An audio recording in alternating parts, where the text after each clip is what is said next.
né? Mas aí o Elon Musk teve a ideia de falar, pô, por que é caro? Bom, então combustível, né? O oxigênio líquido, o hidrogênio líquido é um combustível que não se produz com Facilidade. a produção é cara, a quantidade é uma quantidade limitada, porque não é em escala mundial como de automóveis e tudo mais. Então acaba se tornando uma operação cara. Mas aí ele pensou nessa ideia, vamos reaproveitar o booster e se eu puder utilizar 5, 6 vezes, eu já estou caindo o custo absurdamente. Então,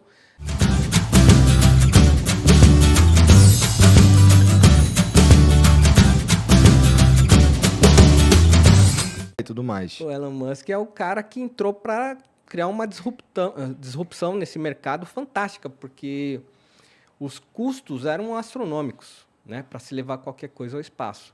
E ele teve a ideia de reutilizar os foguetes, que no caso chama-se boosters, né, que é onde está lá acoplado toda a engenharia, o motor, que é a parte cara, que antes se perdia, né, caía num ponto morto lá no Oceano Pacífico, que a gente chama de ponto Nemo, né? Então, peraí que tá Ele cai sempre no mesmo lugar? cai. É por quê? Eles programam para cair sempre naquele ponto do Pacífico, que é uma área que é... Que não dá merda. Entre o Chile e a Nova Zelândia tem a maior parte de espaço livre, digamos assim, né? Aham. Então, E aí a chance de dar merda, assim, se errar pra caralho o cálculo, não cai em terra não firme. dá a chance de cair na cabeça de alguém Tá. é minúscula, porque é realmente uma área, um campo enorme de vazio, né, de oceano. Então ali é um cemitério de muitos foguetes ali, aquela região, né?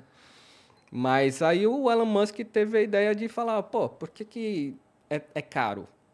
Bom, então combustível, né? O oxigênio líquido, o hidrogênio líquido é um combustível que não se produz com Facilidade.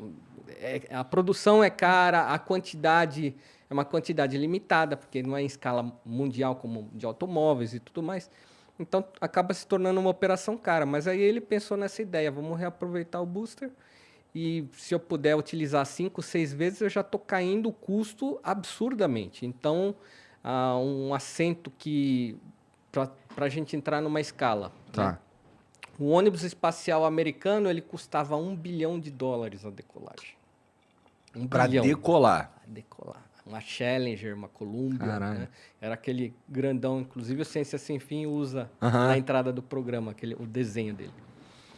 Aí chegou um momento em que a NASA começou a perder verba, e teve que terceirizar com os russos, né? Que tem uma base de russos? lançamento no Cazaquistão. Eles terceirizaram, foi pra Rússia. Imagina essa Nossa. negociação, cara. Então, Imagina os caras negociando com os russos, os americanos negociando com os a russos. negociação é simples. Olha, custa 1 bilhão.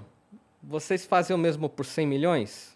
Então a gente vai terceirizar com vocês. Como é que eles conseguiam fazer por 100 milhões? A grande pergunta é, tinha o pessoal da comitiva americana, quando já se sabia que ia se terceirizar com os russos, um cara fez exatamente a mesma pergunta para o comitê russo. Falou assim, como assim vocês conseguem fazer o mesmo que nós fazemos, nós gastamos 1 bilhão, vocês 100 milhões, que segurança que vocês vão dar para os nossos astronautas? E a resposta, muito famosa, é: vocês americanos investem 10 milhões numa caneta antigravidade e nós levamos lápis, né? E aí caiu, isso aí ficou muito discutido, né, Entendi. durante toda Entendi. essa terceirização de programa. Na prática, eles barateavam detalhes, é isso? Sim, né? O russo ele tem uma vantagem em relação ao americano. O russo se parece um pouco com o brasileiro em termos de verba. Eles não têm verba para fazer grandes coisas. Então, eles tentam fazer grandes coisas com pouco. E conseguem. Eles são efetivos. Tanto que as espaçonaves deles têm um índice de acidentes minúsculo, menor até do que dos americanos. Então, por ser um sistema confiável, embora mais antigo tecnologicamente falando, valia a pena terceirizar. E o Elon Musk, o que fez? Ele falou, pô, não pode ficar na mão dos russos sempre. Existe um mercado americano aqui, vamos dar um jeito disso aqui voltar para a América. E essa reutilização, que não é só com a SpaceX, a Blue Origin também trabalha assim, é uma outra companhia que é a do Jeff Bezos, que é o dono da Amazon. A companhia que eu trabalho, represento, Virgin que é a Virgin, Galactic. também já trabalha com reutilização de equipamento. Então, passou-se a utilizar esses novos projetos, né, reutilizáveis, e aí isso caiu para uma escala de, por exemplo, hoje uma SpaceX 50 milhões, Entendi. né, o assento.